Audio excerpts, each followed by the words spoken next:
দল ক্ষমতায় থাকবে, আওয়ামী লীগ আপত্তি নাই থাকুক, কিন্তু কোরআন দিয়ে দেশ চালাতে হবে। আওয়ামী লীগ চলে যাবে, বিএনপি আসবে, আমাদের আপত্তি হবে না। বিএনপি আসলে তবে কোরআন দিয়ে দেশ চালাতে হবে। বিএনপি চলে যাবে, আরেক দল আসবে, যে আসুক কোরআন দিয়ে দেশ চালাতে হবে। আমরা 92% মুসলমান, কোরআন থাকতে ব্রিটিশ আইনে দেশ চালাতে হতে পারে না, দেশ চলতে পারে না, এটা মুসলমান মেনে নিতে পারে না।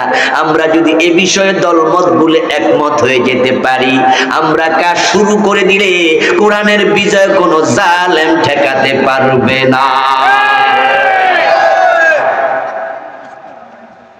রাসূলের উম্মত হিসাবে প্রত্যেকে নিজের জায়গা থেকে কোরআন বিজয়ের জন্য কাজ করুন। লক্ষ্যটা হোক কোরআনের বিজয়, জীবনের লক্ষ্য হোক কোরআনের বিজয়।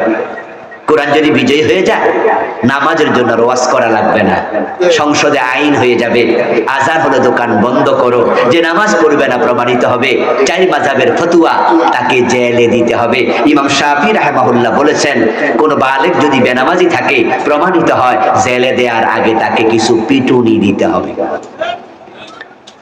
রাষ্ট্র আইন করে দেবে, আজানের পর দোকান বন্ধ না করলে দোকানের লাইসেন্স বাতিল হবে, দোকানদারের 3 দিন জেল হবে। যারা ক্রেতা আছে, আজানের পরে মসজিদে না গেলে প্রমাণিত হলে বেনামাজি, তাকেও জেলে নেওয়া হবে। তাহলে দেখা যাবে হুজুররা নামাজ পড়েন এই কথা বলা লাগবে না। আইন হওয়ার 1 সপ্তাহের ব্যবধানে দেখবেন বাজারের মসজিদগুলোতে দোকানদার ক্রেতা সবাই যখন ঢুকবে, এক এক মসজিদে 3 বার 5 বারও জামাত হবে, মসজিদে মানুষের জায়গা দেয়া যাবে না। ওয়াজ আমরা অনেক করেছি, আমাদের সে প্রাজ্ঞ বিজ্ঞ বড় বড় আলেমরা ওয়াজ করতে করতে মরে গেছে। সুদ খাইও না, সুদ খাইও না, সুদ খাইও না, ওয়াজ করতে করতে ওরা মরে গেল। বলুন তো, বাংলাদেশ সুদ কি মারা গেছে না সুদ আরো জোয়ান হয়েছে? কিন্তু রাষ্ট্র যদি চায় সুদের বিরুদ্ধে আইন করলে 1 সপ্তাহ সব সুদী ব্যাংক ইসলামী ব্যাংকে পরিণত হয়ে যাবে। আমার প্রিয় ভাইরা, সিনেমার বিরুদ্ধে, বেপরদার বিরুদ্ধে কত ওয়াজ আমরা করলাম। বলুন তো, বেপরদা বেহায়াপনা কমেছে না বেড়েছে? বরং আগের মেয়েরা পড়তো 3 পিস, এখন ওড়না বাদ দিয়া পরে 2 পিস। ওড়না যদি কেউ পরেও গলায় ঝুলাইয়া রাখে, আল্লাহ বলছে বুক ডেকে রাখো, বুকের সৌন্দর্য ডেকে রাখো। যুবতী মেয়েরা এখন ওড়না ছেড়ে দিয়েছে, শহরে গেলে দেখা যায় গলার মাঝে ঝুলাইয়া রাখতেছে। সিনেমা বাংলাদেশেরটা যথেষ্ট না, ভারত থেকে পর্যন্ত সিনেমার আমদানি হয়েছে। সিনেমা দেখার জন্য হলে যাওয়া লাগে না, এখন মুসলমান যুবকের হাতে হাতে মোবাইল, হাতে হাতে সিনেমা হল ঢুকে গেছে। থামাইতে হলে কোরআনের বিজয় করো। একবার সংসদে হ্যাঁ বলবে আইন হয়, আর একবার না বললে আইন হয়। এত কষ্ট করা লাগবে না। সরকার যদি চায় সিনেমা বেপরদা বেহায়াপনা বন্ধ করতে 1 সপ্তাহ লাগবে না। কোরআনের বিজয় যদি না হয়, এই বেহায়াপনা, এই মদ, জুয়া, হেরোইন, ফেন্সিডিল, বেপরদা, জুলুম কিচ্ছু বন্ধ হবে না। এই জন্য আল্লাহ বলে, ও নবী, আমি আপনাকে কোরআনের আইন বিজয়ী করার জন্য পাঠাইছি। আমরা আলেমরা যদি এক হয়ে যাই, বাংলাদেশের মানুষ আলেমদের সাথে আছে না নাই? কথা বলেন, আছে না নাই? কোরআন বিজয়ের জন্য আপনারাও কাজ করতে রাজি আছেন না নাই?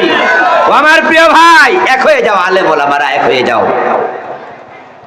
ফুটবল খেলতে নামে 11 জন প্লেয়ার, বল কয়টা? জোরে বলেন, বল কয়টা?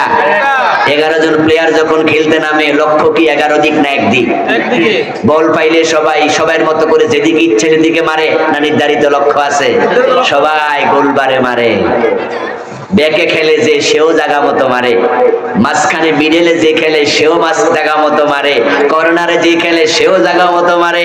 কেউ যদি জায়গা মতো মারতে না পারে, তাহলে জার্সি দেখা চিন্না নেয় আমার দলের লোকেরা, ও দাঁড়ায় আছে ওইদিকে, গোলবার হলো ওইদিকে। তখন এদিকে মারার পরিবেশ পায় না, না পাইয়া নিজের দলের লোকের কাছে দেয়, দিয়া বুঝাইয়া দে, বললে বাড়ি জায়গা নাকি, বুঝাইয়া দে আমি পারি না, তুই জায়গা মতো মার। আর লক্ষ্য যখন সবার একটা হয়, তখন এক খেলাতে 10টা 12টা গোল হয়, এমন ঘটনাও আছে। আর যদি ঘটনাটা এমনই হতো 11 জন প্লেয়ার 11 দিকে মারে, গোল হইতো কয় দিনে?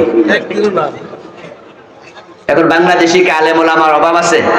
পীরের অভাব আছে? তাবলীগ জামাতের লোকের অভাব আছে? দেখেন এক এক দরবারে লাখ লাখ মানুষ, মাহফিলের লোক, তাবলীগ জামাতের লোক, পীরের দরবারে লোক। সমস্যা হলো আলেমরা দিন বিজয়ের ব্যাপারে সকলের লক্ষ্য এখনো একটা বানাতে পারে নাই। তাই 90% মুসলমানের দেশে ইসলামের বিজয়ের খবর নাই। তো রাসূলুল্লাহ জীবনের লক্ষ্যের সাথে আপনি জীবনের লক্ষ্য মিলাতে পারেননি, ব্যর্থতা আপনার।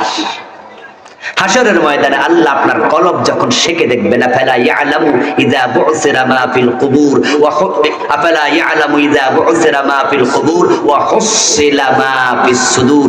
আপনার কলব যখন আল্লাহ হাসিল করবে, সেকে নেবে, দেখবে আপনার কলবের মাঝে দিন বিজয়ের চিন্তাটাই ছিল না। আল্লাহ তখন বলবে, আমার নবীর জীবনের লক্ষ্যের সাথে তোর জীবনের লক্ষ্যের মিল নাই। এজন্য আসুন ভাই, উপেক্ষা করুন, টেনশনের কারণ নাই। কে আমাদের ঠেকাবে? কতজন আর মারবে? দিন বিজয়ের জন্য আমরা একমত হয়ে যাব। তারা ফাঁসি কয়জন দেবে? রশি শেষ হয়ে যাবে, আমাদের গলা শেষ হবে না, বুলেট শেষ হয়ে যাবে, আমাদের বুক তারা শেষ করতে পারবে না। এজন্য আসুন দিন বিজয়ের জন্য আমরা একসাথে হয়ে যাই, ঐক্যমত্য হয়ে যাই। আল্লাহ তুমি তৌফিক দাও, বলেন আমিন। আমার প্রিয় ভাইরা, স্টেজে আমার লেখা 7টা বই আছে। শিরক নিয়ে লিখেছি 29টা শির প্রচলিত, বেদাত নিয়ে লিখেছি 38টা বেদাত সমাজে প্রচলিত, কুফর নিয়ে আরেকটা লিখেছি 56টা কুফর যেগুলো বাংলাদেশে চলমান, এগুলো লিখেছি। মিরাজ নিয়ে অনেক ভুল ওয়াজ বাংলাদেশে আছে।